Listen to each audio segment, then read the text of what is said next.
For centuries, the world believed that all Christian prophecy flowed from one stream: Rome's canon, Rome's interpretation, Rome's authority over the sacred timeline of the end of days. But hidden deep within the Ethiopian highlands, preserved by monks who risked their lives to protect forbidden manuscripts, a different prophecy was written. A prophecy so explosive, so destabilizing to the foundations of Western Christianity, that it remained untouched for more than 1,000 years. Today, for the first time, you will hear what it says and why this single revelation may rewrite everything we think we know about the final chapter of humanity. To understand why this prophecy was concealed, you must first understand Ethiopia's role in early Christianity. While Rome shaped doctrine through councils and politics, Ethiopia preserved texts through isolation and loyalty to the oldest traditions.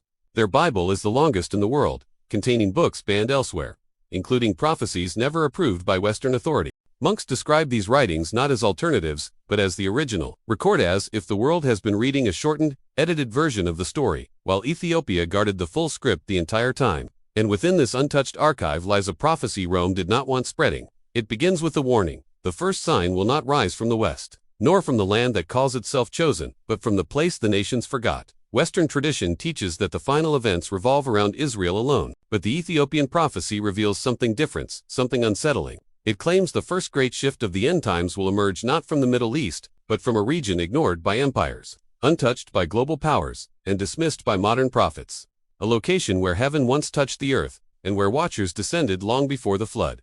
Ethiopia. The manuscript describes a period when the world becomes obsessed with power, identity, and earthly kingdoms, forgetting the spiritual order established before humanity's creation. It warns that when religion becomes a tool for influence rather than transformation, the signs of the final season begin to activate.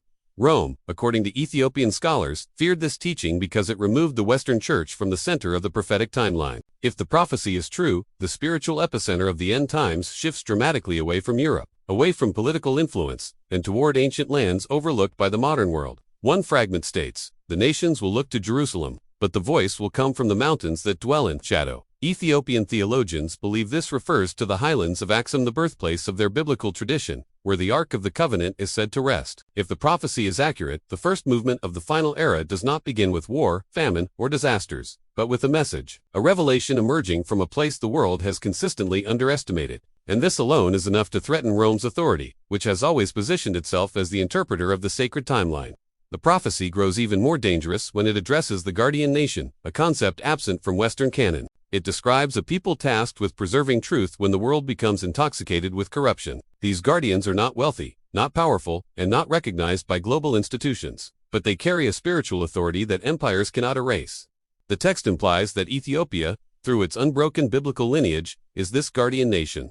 Rome, knowing the implications, allegedly suppressed this idea because it challenged the very structure of Western Christianity's dominance. Another excerpt reads, "And knowledge will rise from the place where the first covenant slept." Ethiopian scholars interpret this as referencing the Ark of the Covenant, believed to have rested in Axum for centuries.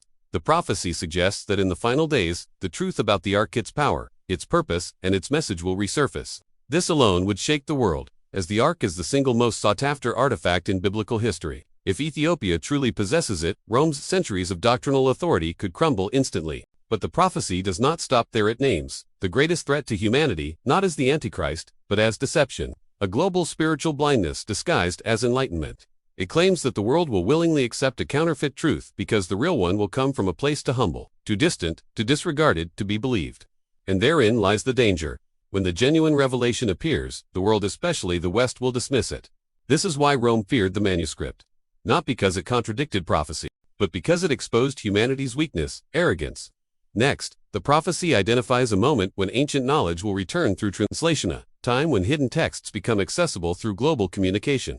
That time is now. For the first moment in history, manuscripts locked away in monasteries are being digitized, translated, and studied worldwide. This fulfills the prophecy's claim. When the words sealed in the mountain reach the nations in one breath, the final season begins. Rome could no longer stop it. Technology opened the sealed gate.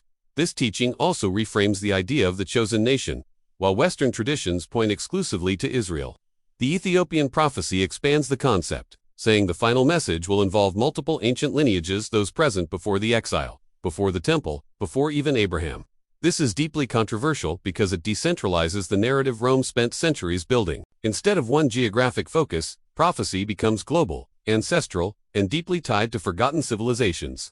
Another astonishing detail describes the rise of a counterfeit spirituality movements that appear holy but lack divine authority. These groups, according to the manuscript, would mislead millions by blending truth with carefully crafted falsehood.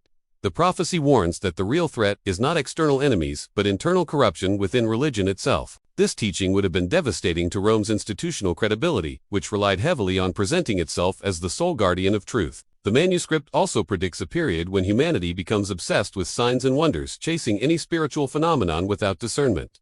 It states, "The world will seek miracles, but the greatest miracle will be the return of understanding." This means the true awakening is intellectual and spiritual clarity, not supernatural events. Ethiopian scholars emphasize that the prophecy calls for wisdom, not spectacle, a message that contradicts many modern interpretations of end-times teachings. Eventually, the prophecy describes a sudden shift in global attention toward Ethiopia, moment when scholars, theologians, and nations realize the depth of its ancient texts.